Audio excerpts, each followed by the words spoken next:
Salve, rapaziada, aqui é o Ryan Santos, seja bem-vindo ao Ryan Reage, o quadro onde a gente reage vídeos interessantes que aparecem no nosso algoritmo aqui do YouTube e que os nossos queridos seguidores nos recomendam. Hoje tem um canal que eu sigo, que é um canal pequeno, da Intel, Instituto de Tecnologia e Liderança, que é a faculdade bancada pelo Salute, pelo Esteves do BTG Pactual, e nós temos aqui uma entrevista curta chamada Empreendedorismo e Liderança com André Esteves. Não sei o nome do camarada aqui.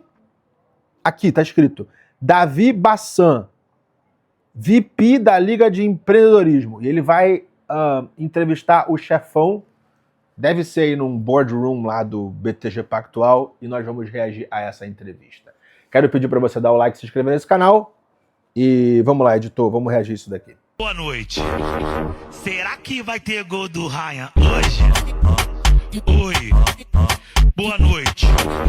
Será que vai ter gol do Ryan hoje? Nada surpreendente, começou como estagiário lá no Pactual e agora se tornou sócio sênior do BTG Pactual. E como que foi essa breve jornada e quando que você se viu realmente empreendendo? Olha, bom, primeiro prazer estar aqui com vocês, nossos queridos amigos da Intel, das outras faculdades aqui também com o grupo. Sempre que eu falo para jovens com interesse em empreender, me dá muita satisfação. Opa! Ó, isso aqui é muito real. Eu já falei aqui sobre... Num vídeo que eu falei sobre networking. Cara, os caras muito picas do mercado, eles estão tão ocupados com coisas cabeludas, cara, chatas, que dão dor de cabeça absurdo. Sempre tem a ver com jurídico, com governo, com financeiro, gente devendo gente. E isso aí, cara, não traz nenhuma... Como é que eu posso dizer? Não preenche ninguém, tá ligado? Por isso que todo mundo no mercado financeiro é fudido da cabeça. Ponto e vírgula. O que eu vejo, quanto mais alto o cara chega, mais ele tem prazer de tomar um café com um jovem sonhador, dar uma entrevista com o pessoal de faculdade, ser mentor de gente, ser acessível ao jovem. Ok? Ponto e vírgula. Cara, já me chamaram para fazer palestra, ir em faculdade, e eu recuso sempre. Aí o pessoal usa o seguinte argumento: ah, não, mas porra, você se sente melhor que o André Esteves? Você se sente melhor que aquele cara lá que já veio aqui dar palestra? É diferente. Porque o cara que está sempre na internet e vive de público, ele está saturado disso aqui. Entendeu? Então são dois lados da moeda. O cara que está resolvendo o problema, ele sente carência de público. O cara que está sempre com o público, ele sente a carência de, tipo,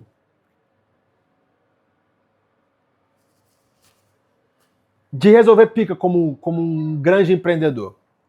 Salve, rapaziada, aqui é o Ryan Santos. Se você quer se destacar no mercado de trabalho, eu tenho um recado super importante pra você. Eu acabei de fazer uma parceria inédita com os caras da Hashtag Treinamentos, que é uma das maiores empresas de treinamento não só do Brasil, mas da América Latina inteira. Eles são focados em fazer você aí mesmo, se destacar no mercado de trabalho para virar referência em qualquer empresa, independente da sua área ou da sua formação. Alguns dos cursos mais famosos que eles têm é inteligência artificial, agente de IA, automação, Excel, Power BI, Python, análise de dados e muito mais. Isso tudo com cursos do básico ao avançado, sem nenhum pré-requisito. Eu, Ryan, consegui um desconto especial, tá?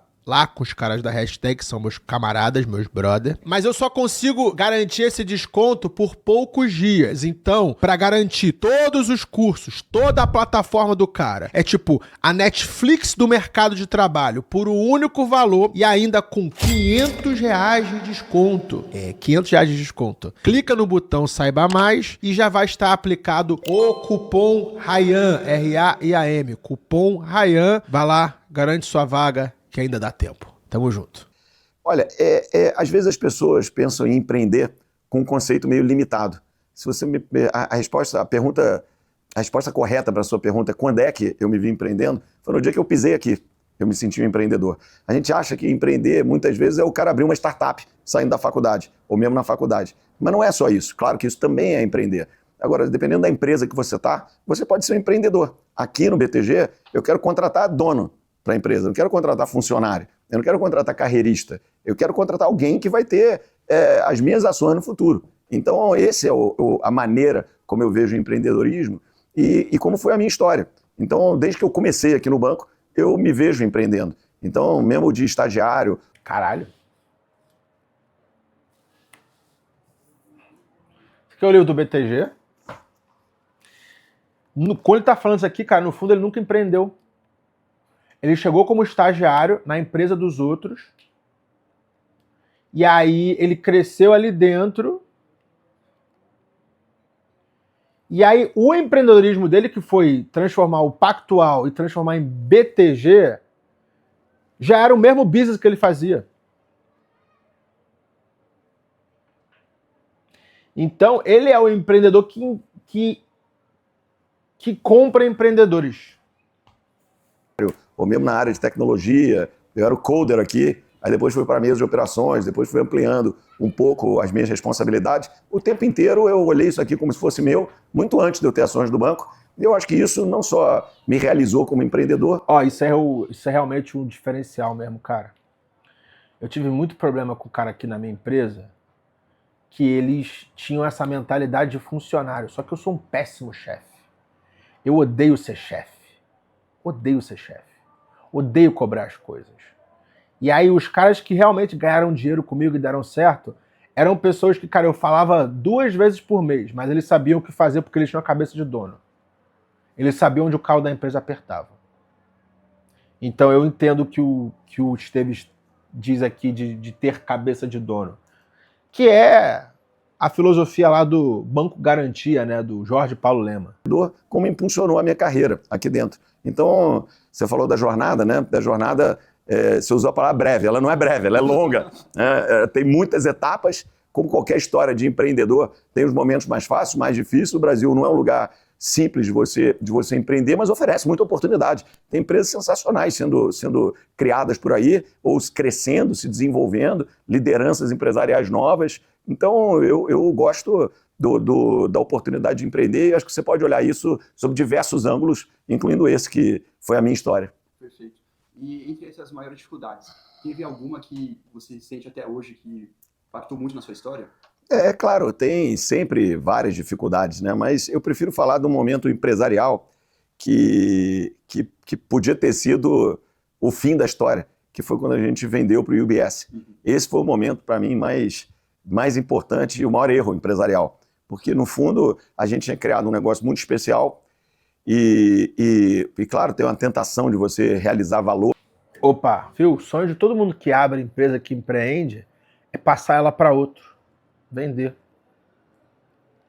E realmente os caras deviam estar estourando champanhe nessa época, que vendeu o BTG, não, era o Pactual para o UBS, virou o UBS Pactual. Nisso, né? Isso, estamos falando de meados dos anos 2000, então há 20 anos atrás. E acabou que a gente chegou num momento que o setor bancário se consolidava globalmente. A gente era meio assim um one kind animal, uma franquia admirada, que tinha um certo nicho, um certo uniqueness de posicionamento estratégico. E recebemos uma oferta super generosa e acabou que decidimos fazer o negócio. E eu nunca deixei de ser empreendedor e nunca pensei em vender o banco para ir para casa. Eu achava que a gente, dentro de uma organização global, ia acabar gerindo aquele negócio, trazendo a nossa cultura e tal. Mas era uma certa ingenuidade, do que a gente descobriu no pós-deal é que o nosso negócio era muito melhor do que a gente imaginava e que a gente cresceu muito. Cara, essa é a minha parte favorita do livro. O que aconteceu? Eles foram comprados pelos suíços e aí nessa transição eles viram que os suíços era tudo vagabundo, tudo preguiçoso, não tinha método em porra nenhuma. E aí eles sendo, entre aspas, o passivo, cara, que vou usar isso aí como metáfora para o povo entender. Vamos dizer que ele é o passivo e tem um cara empurrando nele. Caralho, que metáfora de viado aqui, mas vamos lá. O cara tem um empurrando nele. E aí ele olha pra trás e olha pra baixo, ele entende, caraca, eu sou o Kid Bengala. E eu sou mais forte e mais musculoso do que o cara que tá me empurrando. Aí o que o cara faz? Dá um mata-leão nele e enfia o pé na cabeça dele assim. E agora você sabe, caraca, mano, eu sou pica, tá ligado? Que metáfora de merda. Vamos zoar com essa metáfora, mas é isso aí. O UBS comprou ele. E aí, na transição, eles viram, caralho, mano, nós somos muito melhores que esse filho da puta, porque a gente vendeu. E aí, cara, eles deram sorte de ter tido a crise mundial e compraram a porra toda de volta. Pela sociedade com o UBS durante 2 anos. Lá ele, rapaziada, eu sou hétero, tá? Eu só usei essa... Estão comendo teu cu e você dá um mata-leão no cara que tá comendo teu cu e você come ele e ainda mete o pé na cara dele assim, tá ligado? Sou hétero. Mas nos criou sementes para uma atuação mais global do BTG Pactual, né, que foi o sucessor, melhorou várias práticas dentro do banco, mudou o grau de profissionalismo, mas a gente também aprendeu, e para mim isso ficou muito claro, do quão especial era a cultura que a gente tinha criado e o quão vencedora ela era. E se a gente não tivesse tido a habilidade e a sorte de conseguir recomprar o banco, podia ter sido o fim da história. Então esse era o erro mais dramático, porque você... Não, calma aí. Ia ser o fim da história ele com não sei quantos bilhões no... Não, ele ia ter, sei lá, vamos chutar abaixo aqui, uns 5, 10 bilhões no bolso. Hoje tem muito mais. Centenas. Mas, tipo... Não sei se ia mudar muita coisa na vida da família dele, não. Pode errar, pode passar por percalços, mas não dá para você cometer o erro mortal, né? Então esse teria sido um erro mortal na história empresarial. Rapaziada, o pessoal aí sabe que eu vendi a empresa aí por 100 e poucos milhões. Hoje ela vale bi. E faz parte, cara, faz parte. O sócio, o novo sócio, o cara que comprou de mim, ele tinha muito mais conhecimento no mercado de fintech, de banco, do que eu. Eu tinha conhecimento em colocar gente para dentro, internet, marketing, captar cliente. Na fase da empresa, cara, tá tudo bem. O pessoal fica me zoando. Ah, Ryan, você fica se vangloriando que vendeu a empresa por centenas de milhões, hoje a sua empresa vale 3 bi. Olha, 3 bi, eu tinha 23% da empresa, 600 pratas no bolso, cara. Eu não tenho 600 pratas hoje. Mas eu não vou ficar como é que é? Porra, me fazendo de vítima, me crucificando. Mas a gente, enfim, por sorte e competência, conseguimos reverter e recompramos. Olha aí, ó, a concordância verbal do homem mais poderoso do Brasil. A gente conseguimos. O banco também não deu espetacular e dali a gente construiu uma história empresarial única aqui no Brasil e admirável e tal, e que me orgulha muito. Rapaziada, o BTG é o dono do Brasil todo, cara. É o dono da porra toda. Eu falei aqui no canal, no outro canal, que é André Esteves e Joesley Batista, os 2 caras mais poderosos do Brasil. Ah, mas e o Xandão? Ah, o Lula? Não. Eles têm mais poder que o Xandão e que o Lula. E além da recompra, né, do Pactual, qual foi o seu maior triunfo na sua jornada? Olha, aqui eu gosto de celebrar nossos achievements, né? E a gente tem um orçamento. Mano, um cara desse não queria num podcast. Você vê que as perguntas são sempre as mesmas e também as respostas também são sempre as mesmas, meio que num media trainingzinho. Cara, num podcast você tá ali sentado 1, 2 horas e o papo vai enrolando no outro, é tão informal, e os caralho a quatro, que você acaba deslizando em certas coisas, ou falando demais e uma coisa ou outra, aquilo vira corte. E é exatamente por isso que eu não participo do meu próprio podcast. Dos últimos 100 episódios do meu próprio podcast, eu fui em 2 ou 3, e nesse terceiro deu aquela treta lá com o MBL. Que eu falei que as cabeças do movimento eram eugênicas e racistas, e eu continuo achando. Continuo achando. Ter um orçamento ambicioso e executar me anima. A gente ter construído essa franquia digital enorme que cresce todo dia me anima. A nossa expansão além do Brasil me anima. Então, cara, eu acho que a coisa que mais anima o Esteves é essa escola aí, tá? Nada de STF, de expansão internacional, comprar banco no México, no Chile. O que mais anima ele é essa porra aí de Intel. tem muita... Nossas participações no setor real me animam. Então, tem, graças a Deus, muitos achievements e muito mais do que os erros, né? É claro que tem momentos que são historicamente marcantes, né? Na hora que você fez o IPO, né, em 2012, obviamente que é um momento marcante. Eu participei dessa porra. Participei. Eu olhei acontecendo. O que acontecia?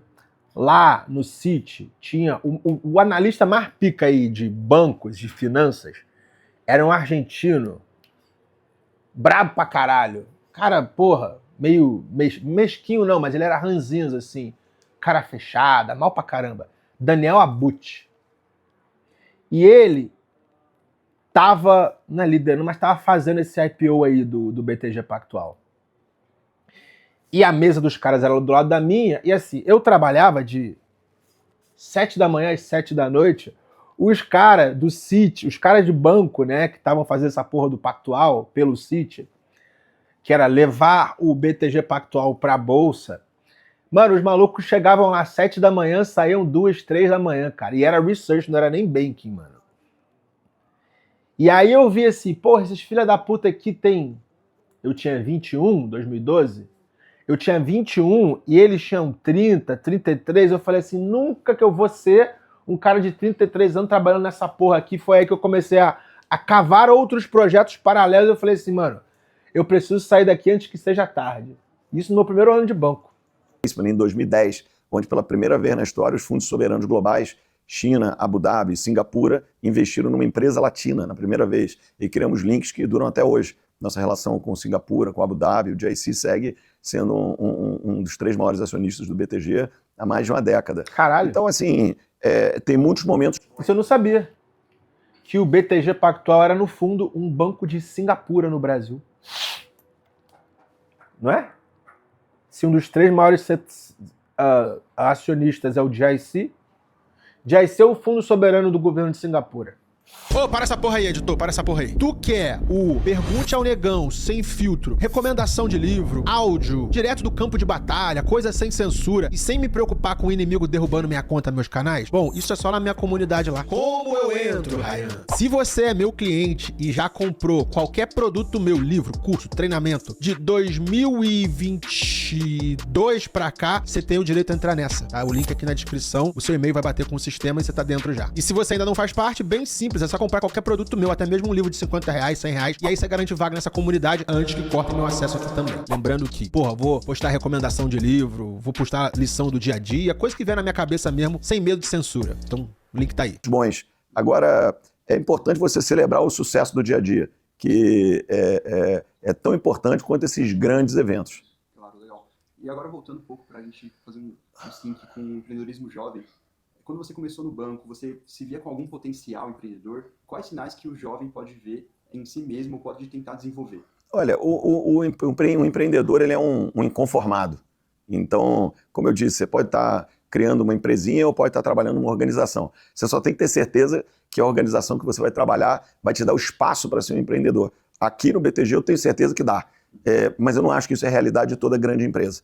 Não, se você for trabalhar na Petrobras, você não vai ter isso. Numa grande multinacional, também acho que não vai ter isso.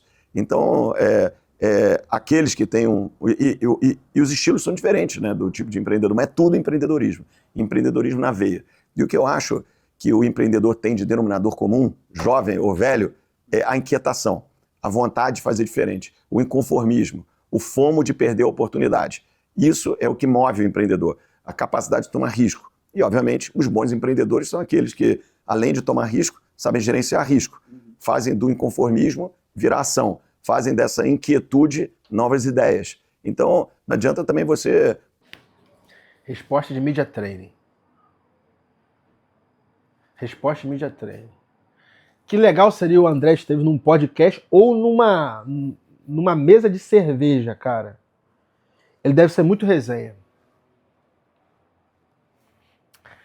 Rapaziada, o Esteves cresceu no Grajaú, a casa da avó dele, que realmente criou ele, porque a mãe dele era...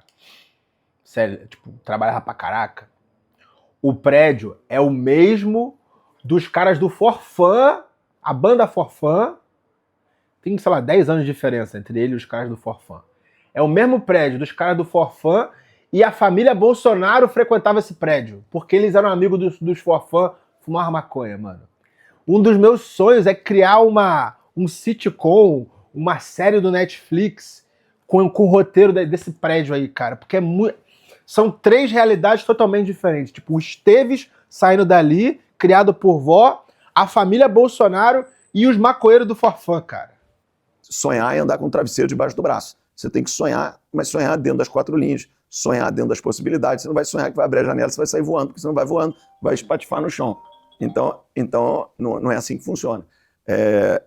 Então, eu acho que essas são as características que fazem, para mim, o empreendedor de sucesso e para você se definir pessoalmente como empreendedor. E, de novo, o empreendedor não é só o cara que saiu e abriu uma startup. Ele pode empreender numa empresa média, pode empreender numa empresa grande, desde que seja um terreno fértil para ele exercer ideias, para ele mudar processos, para ele dar novas sugestões, para ele crescer, para ele botar para fora essa vontade de transformar que todo empreendedor tem.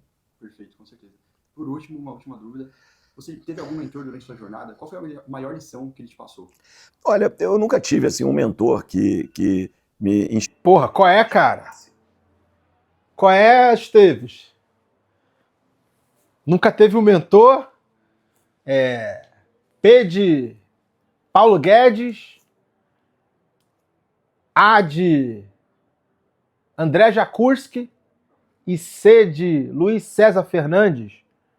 PAC Pactual? Como que não foi mentor dele, cara? Inspirasse necessariamente como no sentido clássico, mas eu me inspiro muito nas histórias empresariais. Então, eu gosto muito de ler e eu só leio biografias. Então, eu também só leio biografias. Esses são meus mentores. São as... Pô, mano, mas eu achei... Cara, eu jurava que ele ia falar um dos 3 fundadores do Pactual, que é o que colocou ele onde ele tá hoje. Grandes empresários ou personagens, geralmente eu busco personalidades ligadas ao business, de épocas diferentes, né? Você aprende com o que aconteceu com os Rothschilds, você aprende com o que aconteceu com os Medici, você aprende com o que aconteceu com Morgan. E claro, aqui no banco eu aprendi demais com os sócios mais antigos, né? Eles, seja no início, no meio da minha carreira e até hoje. Eu continuo aprendendo com meus sócios, sejam eles mais jovens, sejam eles meus ex-sócios. Falou aí, então, viu? São todos... Mas não citou o nome de ninguém, não. E mantém uma relação maravilhosa. Você aprende com muita gente. Claro, tem grandes empresários aqui no Brasil, Jorge Paulo, Rubens Ometo, o Abílio, que já nos deixou. Cada um desses tem o seu jeito e tem sempre alguma coisa para te ensinar, alguma coisa que você pode pegar de uma longa conversa com alguém que fez. Então, esse daí é um pouco... como eu olho, assim, eu nunca tive assim, um mentor que uma vez por mês eu sento, passo 2 horas. Nunca foi assim, mas tive conversas maravilhosas com esses grandes empresários aqui. Meus ex-sócios das gerações anteriores me ensinaram demais e eu busco muito entender as histórias empresariais. Importantes, as que deram muito certo, mas também as que deram errado. Porque é sempre mais barato você aprender com o erro dos outros do que com o seu próprio. Mas é importante você entender. Cara, isso aí, mano, isso aí foi uma das maiores lições da minha vida. Quando eu tinha 24 para 25 anos, eu assistia muita entrevista, assim, de André Esteves na Fundação Estudar. E, cara, eram vídeos com, sei lá, 600 views no YouTube. Por quê? O pessoal prefere ver o Toguro, o Ryan, do que ver um cara desse. E eram poucas views. E eu lembro, como se fosse hoje, desse daí, cara. Você tem que cometer seus próprios erros e aprender com o erro dos outros. Não repetir. Porque você aprendendo com o erro dos outros, você não repete os erros dos outros. Você tem que ter o erro original. Mas se você errar igual o outro errou, aí você tá sendo burro, tá ligado? Isso aí foi um negócio muito foda que eu aprendi com o Esteves nessas entrevistas à distância. Né? Então, uma história, por exemplo, que deu errada, que me seduz muito, e a gente inclusive fez um seminário no banco sobre isso, é a história do LCTM, que era o Long Term Capital, LTCM, Long Term Capital Management, que era um hedge fund, né, no final da década de 90, mais importante do mundo, e explodiu na crise de 98. E tinham 2 prêmios Nobel trabalhando lá, e o negócio explodiu igualzinho. Então, como é que um grupo... Isso deu origem a um livro que chama When Genius Failed, e é uma história, para mim, muito fascinante, de como é que um grupo de caras super inteligentes, super bem-sucedidos, conseguem fazer uma bagunça daquele tamanho. A lição do que você não pode fazer. Né? Então, eu procuro beber de diversas fontes e fazer com que isso me traga insights, coisas que eu não vi, ou crescimentos pessoais, ou coisas que eu tenho que estar atento. E isso é sempre muito produtivo. Com certeza. Por fim, terá mais de 200 universitários assistindo esse vídeo. Uma mensagem que você gostaria de deixar para eles?